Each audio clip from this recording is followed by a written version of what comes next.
Assalamualaikum and good morning. This is Dr. Aida, and today we are going to look at tracing exercise. I have 4 questions that we are going to cover this morning in this short video.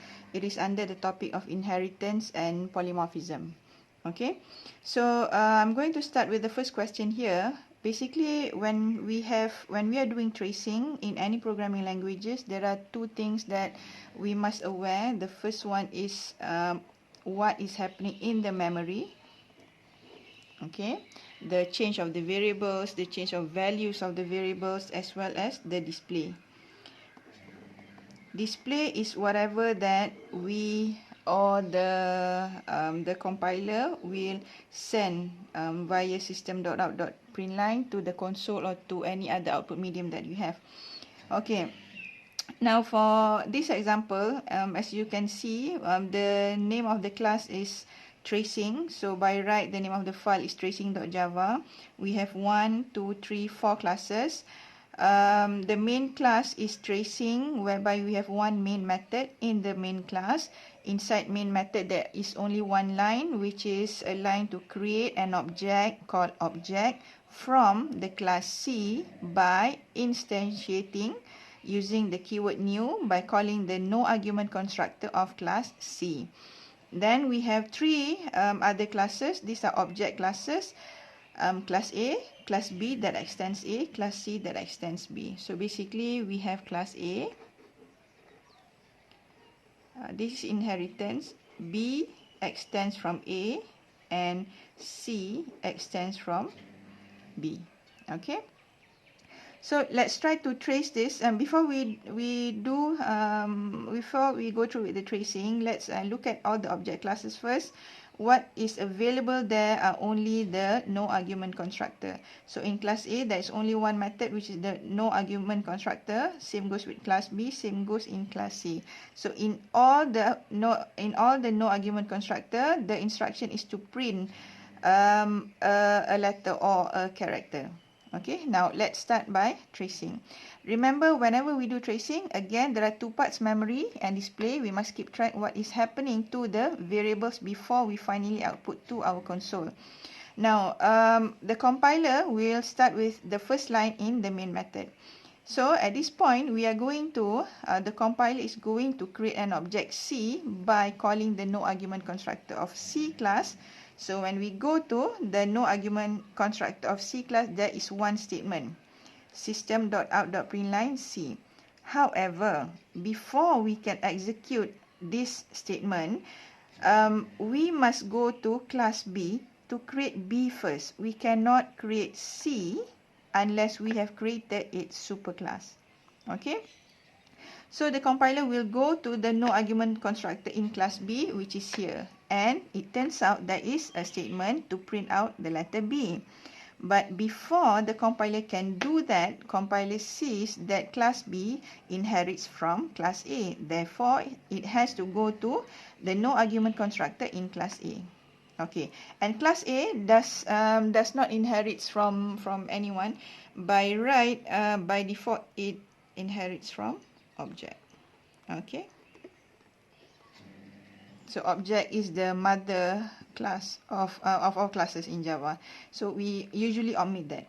So once the compiler sees that, okay, class A is the superclass of all, it will start creating A. So it will execute the system.out.println in A. Then only it comes back to the no argument constructor of class B and it executes the statement in B. Then it go back to, after B has been created, it goes back to class C to execute this statement because A and B has been created. Now only he is going to construct C. So basically, this is the constructor chaining. Okay. So after this line, once C has been created, the control will be passed back to the main method. And we see no other line after that. That means the program will terminate. So this should be the output. Okay, now the second question, we have the same class. The name of the class is tracing.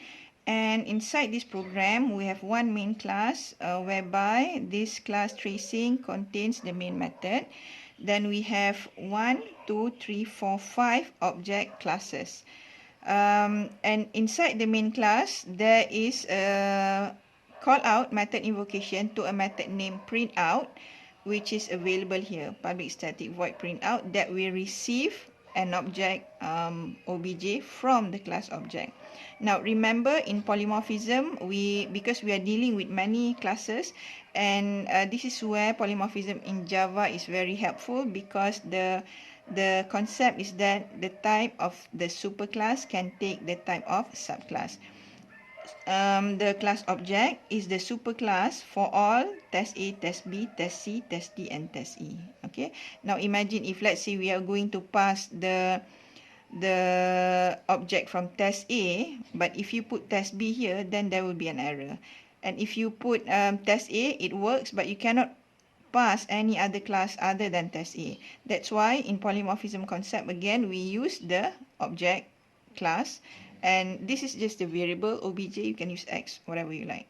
Okay, so basically in this method, the purpose of this method is to call the toString method. Remember, toString method, the job is to return string from whatever class that it belongs to, and from the object that will be passed inside this method print output.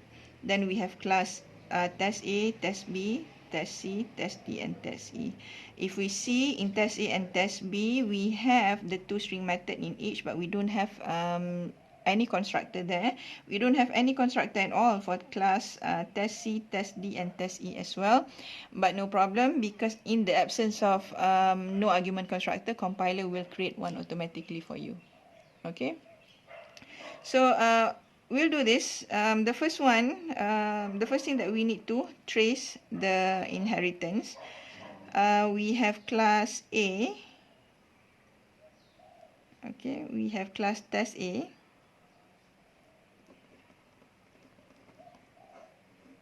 Which by right would extend from object. And then we have test B that extends from test A. We have test C that also extends from test A, test C. Then we have test D that extends from test B, and finally test E that inherits from test D. Okay, so basically this is the inheritance diagram that we have. Now let's start.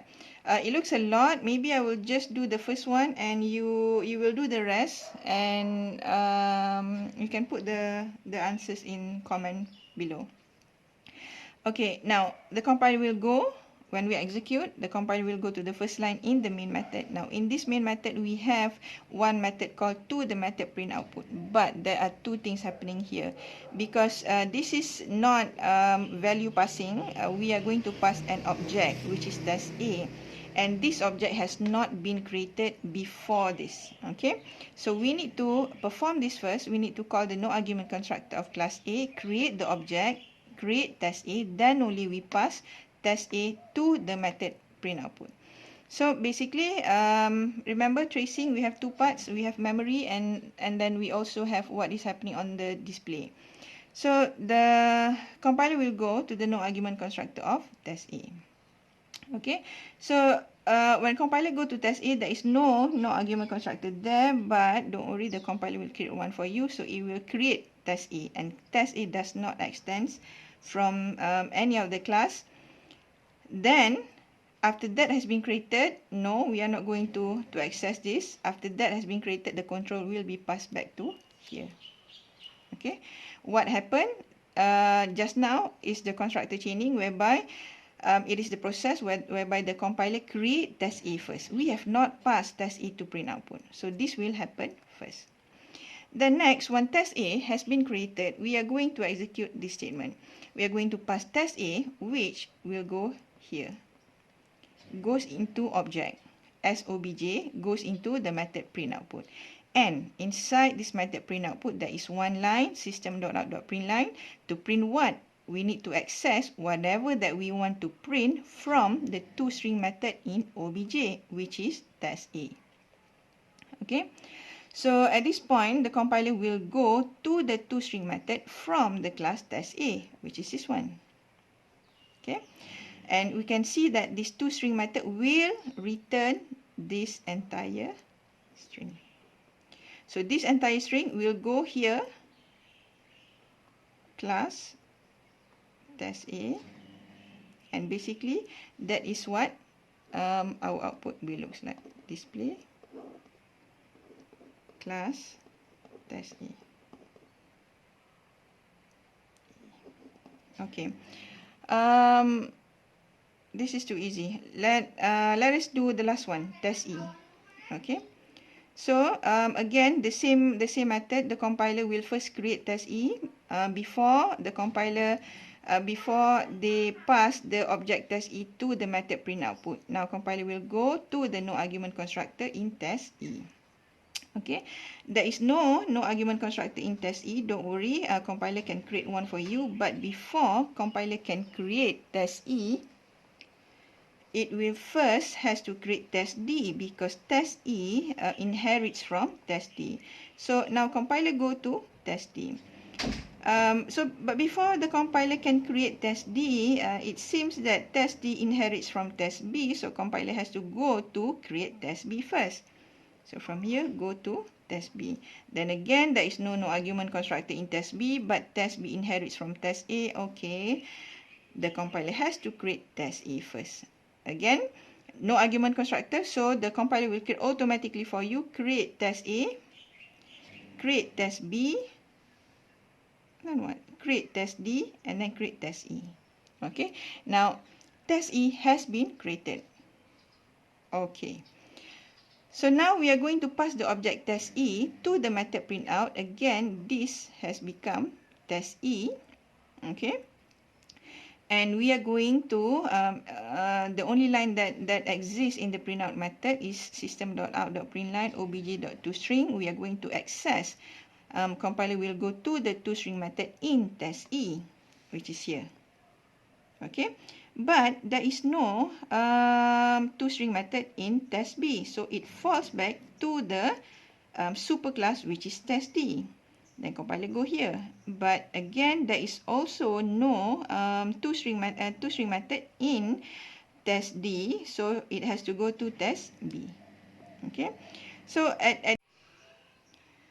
okay, so we continue. Then the compiler go to the toString method in class test B.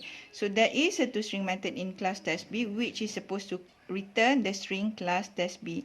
Now at this point, the compiler does not has to go to find test A, because it already exists in test B. Okay, so this string will be returned to here. Okay, so now the output will be class test B. So we have the 3 lines. For this, you will do that by yourself. And finally, the output is test B. All right. Okay, now let's continue to question number 3. Again, we have a class called tracing, and we have another 3 more classes: class AA, class BB that extends AA, and class CC that extends BB. Now, tracing is the main class, and then we have this relationship between class AA, BB, class BB extends from AA, and class CC extends from BB. Okay, now let's have a look first. In class tracing, we have one main method. There are 2 lines there. The first line is creating an object. The name is object from the class CC by calling the no argument constructor of class CC. And we have to, the compiler will then has to access the method called display from object, which is in CC class. Okay, so we have 3 more object classes: AA, BB, and CC. If you see the protected variables here, it means that it is a modifier. That means it is visible or usable from the superclass to the subclasses. Okay, because if you use public, it means it is unrestricted. It can be used by any other classes. If it's private, it can only be used by the main class only. And next we have all the constructor, no argument constructor in AA, BB as well as CC, and inside CC we have one method called display. Okay, so let's trace this program now. The compiler will start with the first line in the main method, whereby we are going to call the no argument constructor of CC. So we will go here. But before the compiler can create the object CC, it has to go to the no argument constructor of BB, because CC extends from BB, therefore BB must be created first. Then when the compiler go to the no argument constructor of BB, it turns out there is one statement that has to be executed, which is the printout statement. But before the compiler can execute this line, it has to go to the no argument constructor of AA. Why? Because BB extends from AA, therefore before BB can be created, AA must be created first. Now AA does not extend from any other class. In fact, it extends the class object. So the compiler will execute that line in the no argument constructor in A. So the output will be X in class A is this dot X, means this class, the variable X that is owned in this class, which is AA. So the X is 25. Okay. After this is done, and then the control will go back to the no argument constructor of BB. AA has been created. Now let's create BB, and in the no argument constructor of BB we have another print statement. X in class BB is X dot this class. X of this class is 35. In class A, 35. Okay, then we go back to no argument constructor of CC, which nothing there. So this is the first two line from the constructor chaining alone. Okay, this is from constructor chaining. We have not gone into the second statement. Now, after this is done, the constructor chaining has been carried out. Now the compiler will go to the method called display in the object. Object comes from the class CC, so let's go to class CC. There is one method called display. 5 lines there, but don't worry, this should be very straightforward. So let's go to the first line. It says here X in class C, so the output we are going to print this. X in class C is X. This X referring to class C's X, which is 45. Next line. X in class C concatenate with this dot X, meaning the value of X in this class, which is class C. So it's still the same. Okay, 45. Third line. X is X in class C, but we are going to call the value we are going to get, the compiler will going to get the value of X from the superclass of C, which is BB. So X in BB is 35. Okay. Now, next line, X in class C. If you see this, this is object casting. Okay. So basically, we are going to cast the value of X in this object to the value of BB object. Now, the value of X in this class is 45, but we are going to cast the value to the value of X in B, which is 35. So X in class C, 35. And finally, the last line, X in class C. It works the same. We are going to cast the value of X from this class CC to the class A. So go find X in A, which is 25. Okay, that's it.